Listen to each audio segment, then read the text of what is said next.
බෝවන් අන්ද cultivation YouTube නාලිකාවට ඔබව ආදරයෙන් පිළිගන්නවා.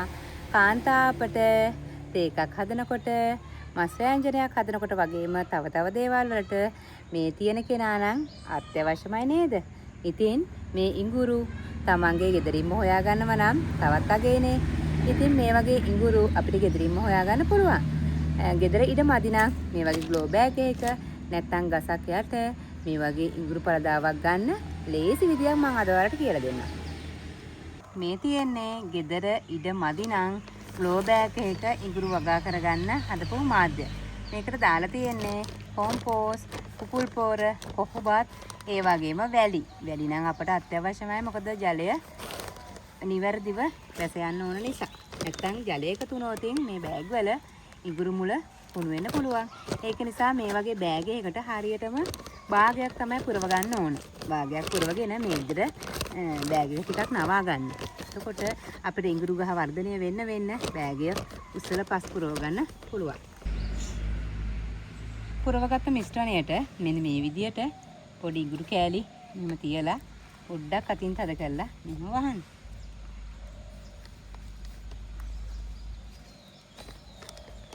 ඉඟුරු කෑලි 3ක් වගේ ඉඳ ගත්තම ප්‍රමාණවත් වෙනවා. ඊපස් ටුක්ටක් පස් මෙහෙම වඩින් දාලා පොඩ්ඩක් ඇඳලා වතුර පොඩ්ඩකුත් ඒකට එකතු කරලා 50ක් 60ක් වගේ හෙවණ තියෙන තැනකින් මෙයාව තියලා තියන්න. මාස එකමාරක් වගේ යද්දි මෙයාව හොඳට වර්ධනය වෙනවා. ඊට පස්සේ මාස 3 4ක් 5ක් 6ක් යනකොට අපිට අවශ්‍ය අල ලබා ගන්න පුළුවන්. මේ තියෙන්නේ වගේ මම මගේ ගෙදර ග්ලෝ බෑග් වල වගේම මේ හාල් බෑග් වලත් ඉඟුරු මේ විදිහට ඉඳපු ආකාරය. ඇත්තටම මේ මාස එකමාරක් වගේ කාලයකට තමයි මේව මේ ඉඳලා තියෙන්නේ. ඉතින් මේව හොඳට දැන් පැල හැදිලා තියෙන්නේ.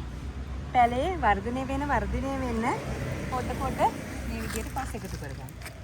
එකතු කරලා හැමතිස්සෙම මෙන්න මෙහෙම උඩට පස් එකතු කරන්න. එකතු කරලා මේ අපි නවාගත්ත බෑගය පොඩ මෙහෙම සයිස් තමයි පස් දාන්න ඕන. මාස 6ක් වගේ යනකොට පස් බෑග් එක පිරෙන්න පසුත් වැටෙනවා බෑග් එක පිරෙන්න අලත් වහිනවා. ඉතින් ඔයාලා try කරලා බලන්න. ගෙදරට අත්‍යවශ්‍යම දෙයක් නේ ඉඟුරු කියන්නේ. ඉතින් ඉඟුරු කඩෙන් ගේන්න ඕනේ නෑනේ අපිට. මේ විදිහට පොඩි බෑග් එකක හෙවණ තියෙන තැනක අපි ඉඟුරු වගා කරගත්තොත් අනිවාර්යයෙන්ම ඉඟුරු වැස්සන්න ගන්න පුළුවන්. ඉඟුරු වලට ලොකුවට විශේෂ පෝර වර්ග අවශ්‍ය වන්නේ නෑ. මම නම් දාන්නේ මේකට උදේ හවස වතුර. ඊට පස්සේ කර 10 පොඩ්ඩක් දානවා. කර 10ක් දැම්මට පස්සේ ඉඟුරු වල අස් යන්න තව තවත් වැඩි වෙනවා. මේ බලන්න මේ දාලා දින්නේ කර 10. ඉන්දන වෙලාවලත් කර 10 පොඩ්ඩක් දාන්න තියෙනවා නම් හොඳයි.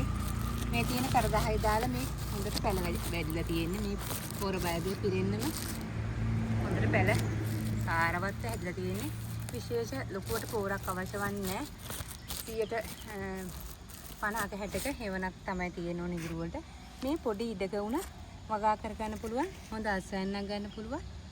හොඳ දෙයක් තමයි ඉඟුරු කියලා කියන්නේ. යාළුවනේ මම ඔයාලට හැමතිස්සෙම කියලා දෙන්නේ බොහොම ලේසියෙන් ඉඳන ක්‍රම. සමහරවිට මගේ ක්‍රමය සමහරට හොඳ නැති වෙන්නත් පුළුවන්. නමුත් මම නම් ලේසියෙන්ම ඉඳන විදිය තමයි මේ ඔයාලට කියලා දෙන්නේ. ඉතින් මේ ක්‍රමය ඔයාලටත් හොඳ නම් මගේ YouTube නාලිකාව subscribe කරලා bell icon click කරලා තව මගේ වීඩියෝ බලන්න එකතු වෙන්න. සුබ දවසක් ඔයාලා හැමෝටම.